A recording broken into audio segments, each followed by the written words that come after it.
Coming up on Lexington Now, early childhood care, remembering those lost in Vietnam, and the new senior center. This and more up next on this week's edition of Lexington Now.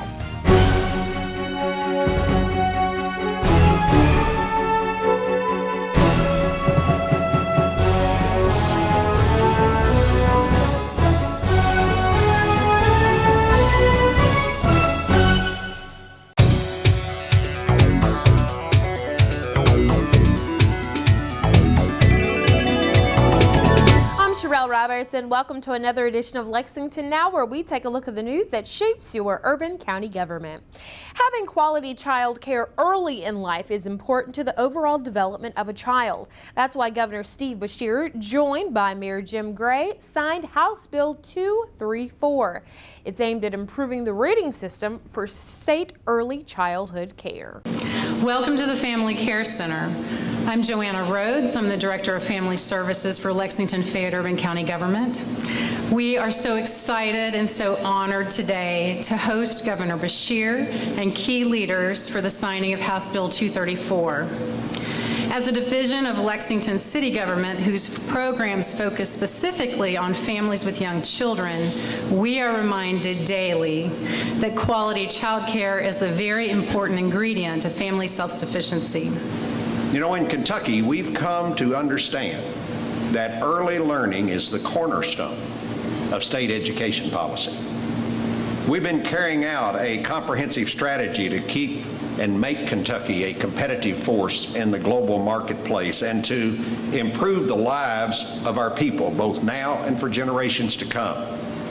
And step one in that process is building a stronger workforce by focusing on our youngest children. We dramatically improved access to health care for children in low-income families. We've targeted dental problems. We've expanded access to preschool for almost 5,000 more 4-year-olds beginning in 2016. We've worked to have all of our parties that are involved in this and all of our stakeholders, our educators, our school community providers, our community leaders, coalesce around a shared definition of kindergarten readiness. And we've developed a screener to gauge whether children were arriving at school ready to succeed. But there is so much more to do. Last year, only about half of our children arrived at kindergarten ready to succeed. That means that almost 24,500 students entered school less than fully prepared to do the work. House Bill 234 allows us to continue our momentum by adding accountability and transparency to all of our early child care facilities. This bill will build upon our successful quality rating system for child care all across the state and transform it into the Kentucky All-Stars plan. In Kentucky All-Stars, all early childhood programs that receive public funding will be required to participate. Public preschool, Head Start, and private child care. Private programs with no public funding that aspire to higher quality can choose to participate as well. This was funded by the Race to the Top Early Learning Challenge Grant. This new rating system was created in partnership with the Governor's Office of Early Childhood, the Cabinet for Health and Family Services Division of Child Care, and the Kentucky Department of Education. As the governor signs this legislation into law, I am reminded by the quote from Benjamin Franklin that I think aptly applies today. An investment in knowledge always pays the best interest.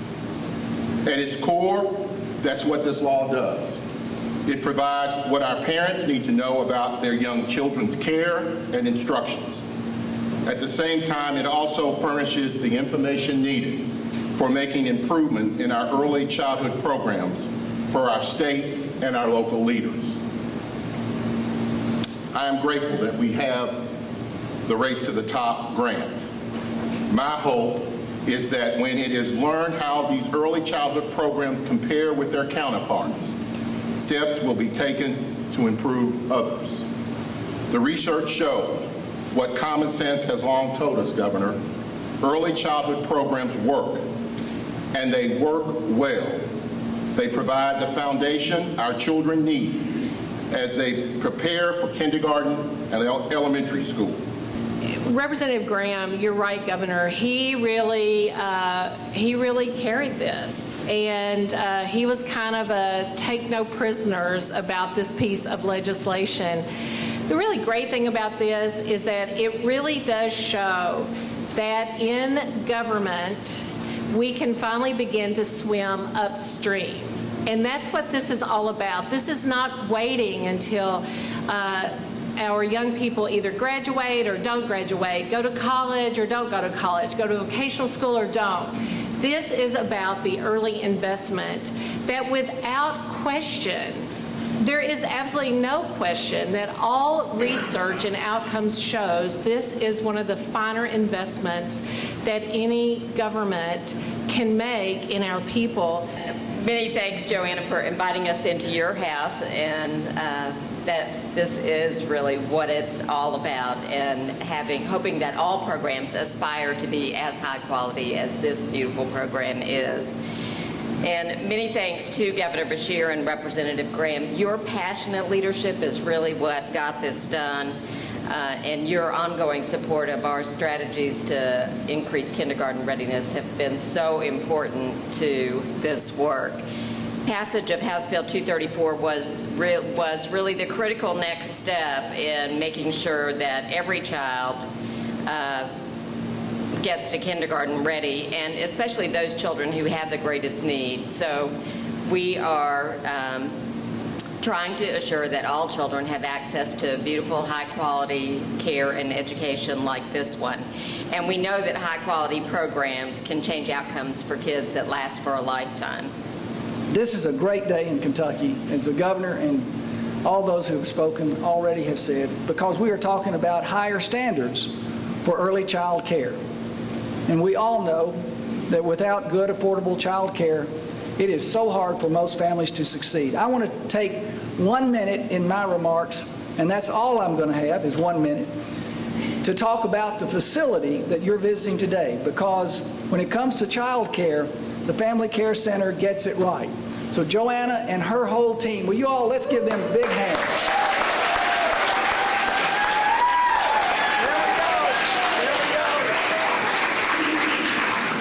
Well, we have had the highest possible state ranking here. Governor, you mentioned it earlier. 4 stars under the STARS program, helping over 1,000 parents. These are teen parents and working adults. Family Care Center is a model program, something that you really just don't find in a lot of cities. It encourages our city to set the highest standards in early child care. So thanks to all of you for being here today, and Governor and your team, thanks for all you have done for our state, working with our legislatures. Representative Graham, thank you for that leadership that you provided and for listening to local folks. Thank you all.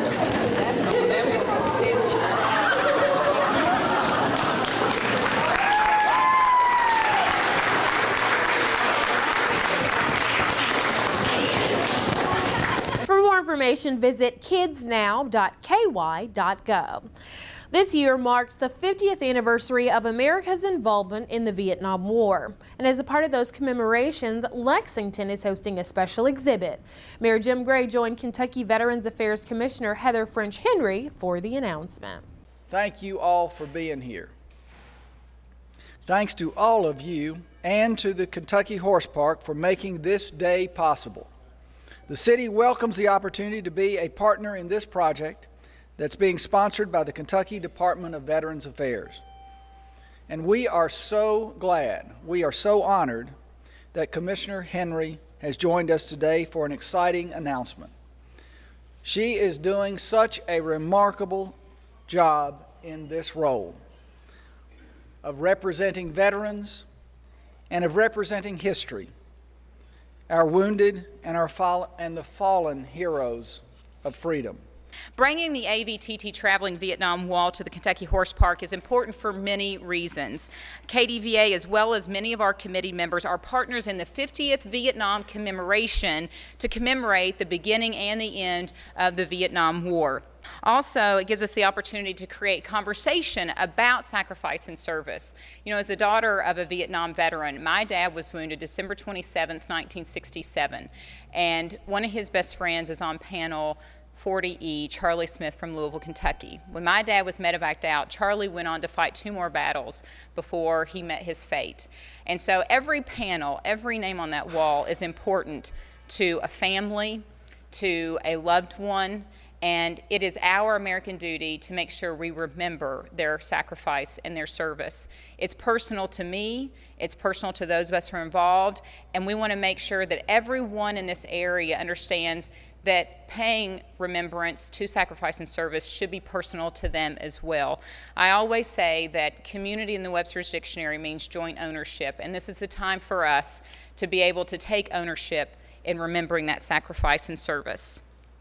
The wall will be arriving on July 8th, so they'll be escorted in grand fashion as usual with a lot of wonderful motorcycles. Many veteran motorcycle organizations and the Fayette County Sheriff's Department are going to be responsible for bringing the wall in. So if you're riding on the highway at that time, you're going to see quite a display and a convoy of bringing that wall in.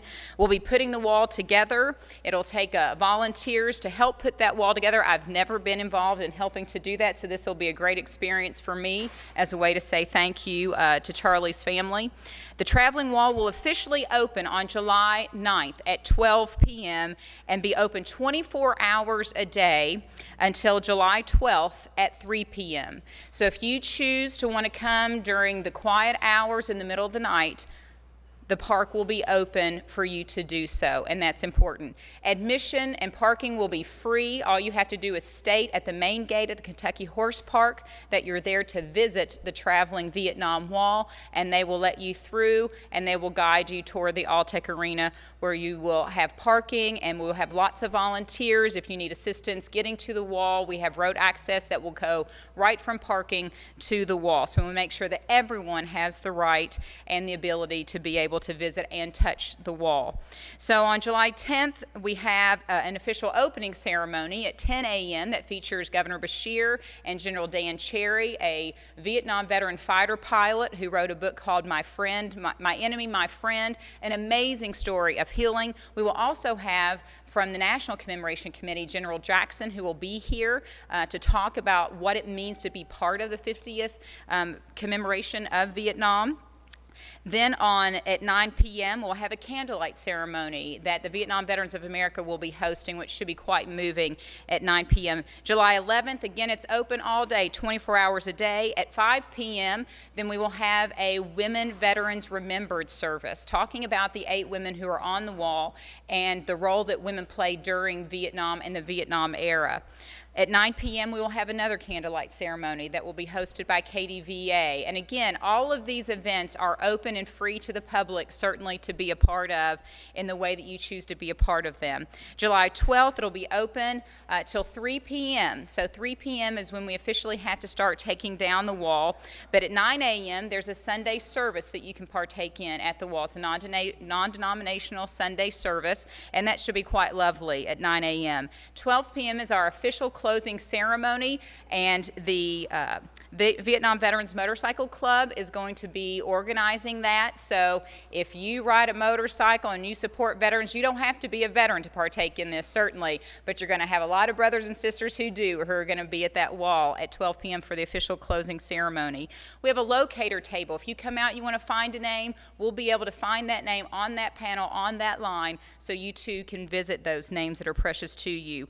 We're also mindful that many people may choose to come and leave items at the wall. If you've been to the wall in Washington, D.C., people choose to bring items of remembrance to say thank you, certainly, and you're able to do that. The Kentucky Military History Museum will be collecting all of those unique items and archiving those for our purpose at the Kentucky Military History Museum. We thank them certainly for that. So we're honored to have so many wonderful partners. Again, we could not do this. Anyone who's been a part of bringing a wall in knows how large of a project this is, but it's our way to be able to bring the conversation of sacrifice and service to the Lexington community and the cities in the surrounding area. So we are honored to be able to do our part from the Kentucky Department of Veterans Affairs in making sure that the message of patriotism survives. And we can officially welcome home some of the brothers and sisters that will be coming to the wall. For more information about how you can see the wall, log on to the city's website, lexingtonky.gov.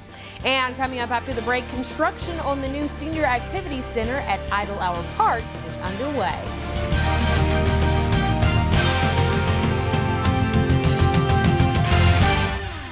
We have an abundance of beauty and natural resources here in the Bluegrass. More miles of running water than any state in the continental U.S. You may not know it, but all our creeks and streams catch water directly from storm sewers on our streets. That means when someone tosses a cigarette butt on Main or Vine, chances are good it'll end up in Town Branch. Leave some pet waste on a sidewalk near Versailles Road, it goes into Wolf Run Creek. So please, don't trash the Bluegrass.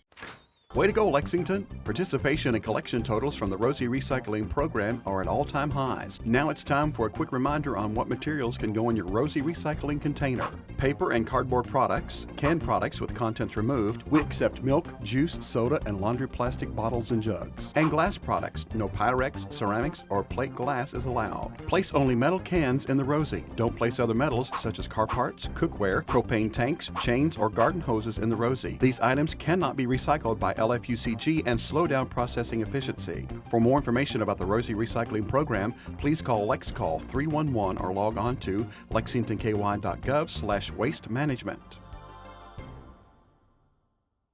Hey everybody, play the We Got 90 Challenge. Play all 5 of the Lexington City golf courses and get a free round of golf while being registered to win prizes. You have 30 days to play the We Got 90 Challenge. Play the Gay Brewer Jr. course at Picadome, Kearney Hill Golf Links, Lakeside Golf Course, Meadowbrook Golf Course, and Tate's Creek Golf Course in 30 days to complete the 90-hole challenge. Play the We Got 90 Challenge. Be sure and visit playgolflex.com for more information. Play golf, Lexington.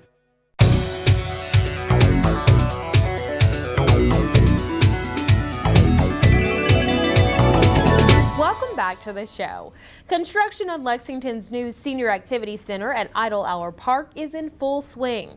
We spoke with Christy Stambaugh about progress at the site and other activities for seniors. I'm Christy Stambaugh, the Director for Aging and Disability Services in the Department of Social Services for the City of Lexington.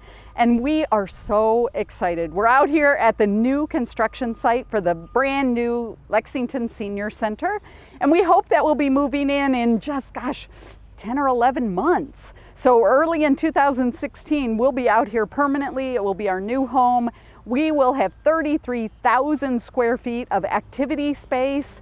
We will have designated classrooms, a designated fitness room, a designated dance studio, a music room, 2 classrooms, a cafe, outdoor seating. We're still working. We think there's going to be some outdoor pickleball courts.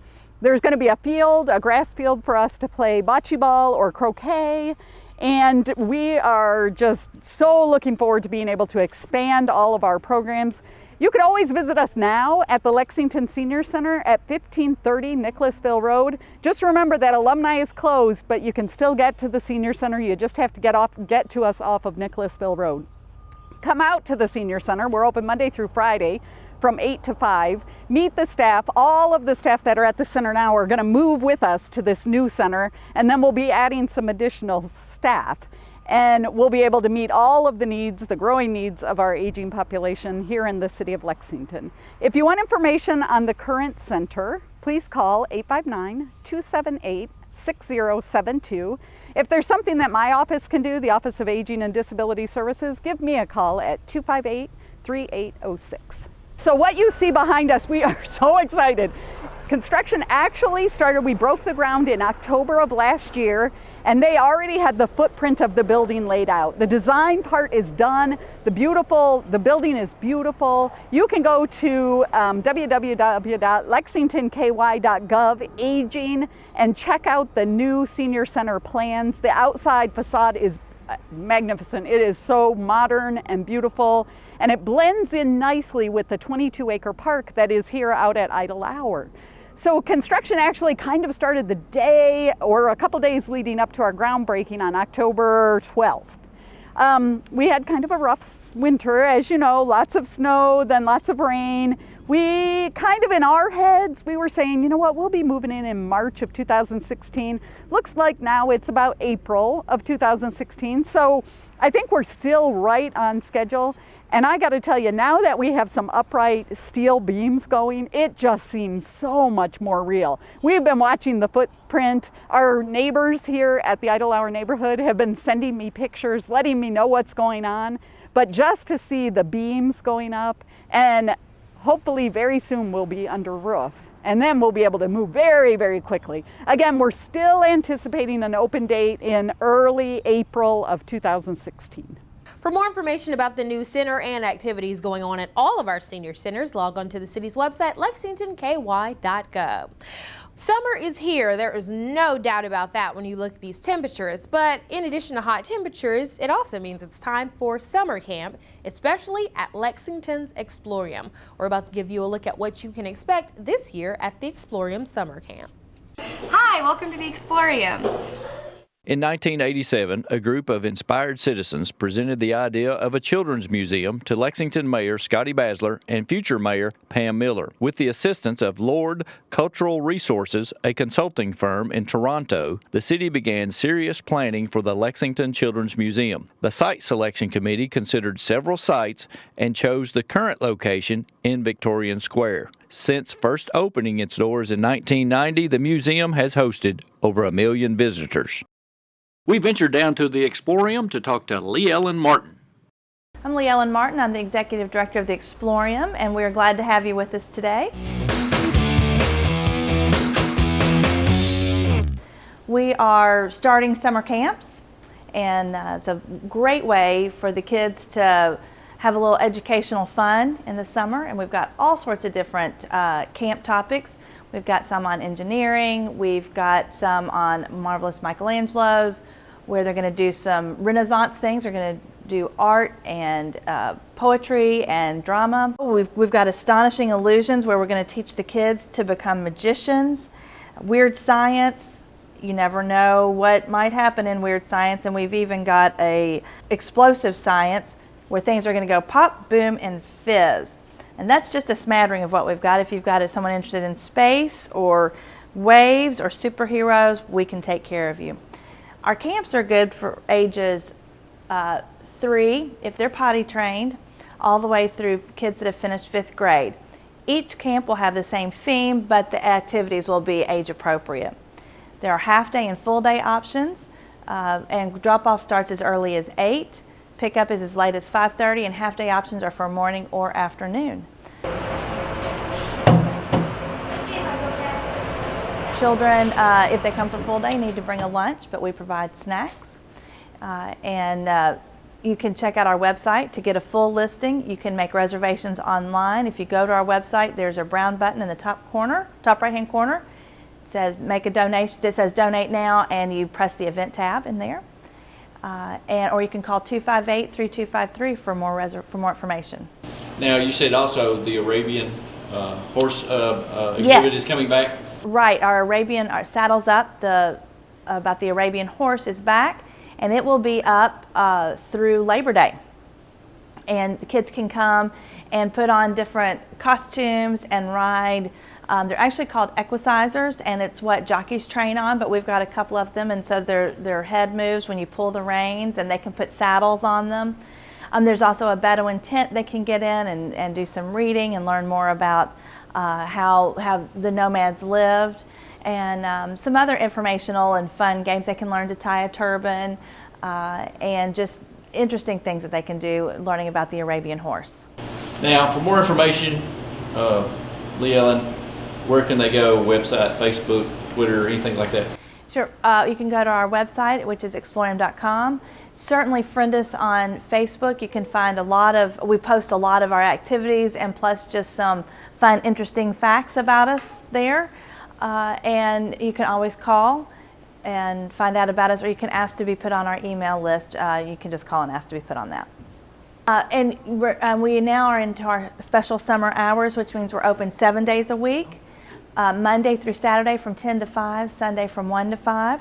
And certainly all summer we're doing birthday parties, we're doing the camps. So, you know, we still do group visits. If your kid goes to nursery school or a daycare situation, we'd love to have them come out as a group for a visit. For those of you that haven't been here in a while, or for those that have never been here, we've got some new fun things. You'll see right behind me is our farm to table exhibit, and you can actually milk this cow and go up and harvest some eggs from the chicken coop and grow your own vegetables and take them to the market. We have a green screen newsroom right now at WEXP. It's a new addition. So you know, you can stand in front of the green screen and you never know what's going to pop up behind you. And then for those of you that haven't been, again, we've got we're in Explorium Way right now, so you can be the newscaster, you can be the farmer, you can also be a veterinarian and a doctor. To my right, we've got our big teeth and our brain. You can learn about keeping a healthy body. We have a horse area, so you can learn all about the horse and the Kentucky River and the locks and dams. And then upstairs we've got our bubble room, and we've got our F-16 cockpit, our shadow wall, and then you can also go to our dino dig and see some really cool insects. And one of our tarantulas just molted its skin, shed its skin, and that's unusual to see, so it was really cool to see that last week. And then our last gallery, we've got homes around the world, so you can, if you're not traveling this summer, you can do a little traveling when you're here. Fishing and water.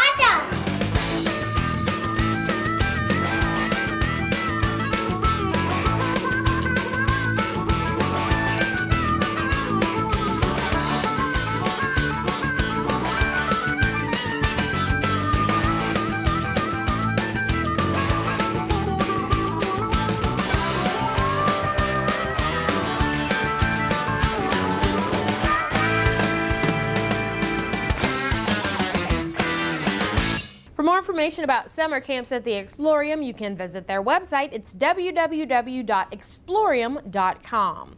And whether you're headed to camp or headed to work, you want to know how traffic may affect your trip. And that's where the Division of Government Communications has got you covered, especially in the morning with our show, Crosstown Traffic. It airs live weekday mornings from 6:30 to 8:30 and gives you the most up-to-date traffic news and even a street view with our live camera so you can see where the delays are before you even leave the house. Remember, that's Crosstown Traffic only on GTV3. Now here's a look at this week's lane closure report.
Remember, you can get traffic updates 24/7 by following us on Twitter. Our handle is @LexRex.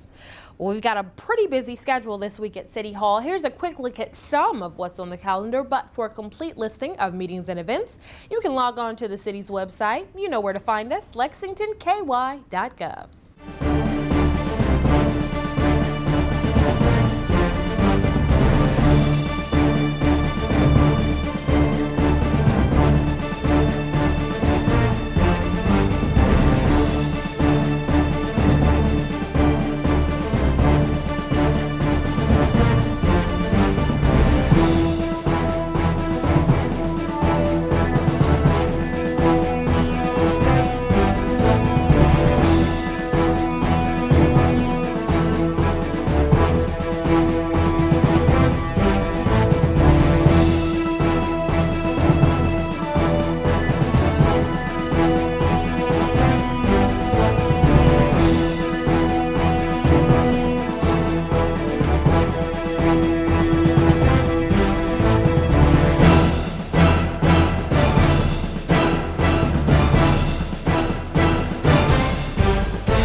That's all for this edition of Lexington Now. We'll return next week with more news from your urban county government, but in the meantime, you can get the latest information on what we're doing by following us on Facebook, Twitter, and YouTube.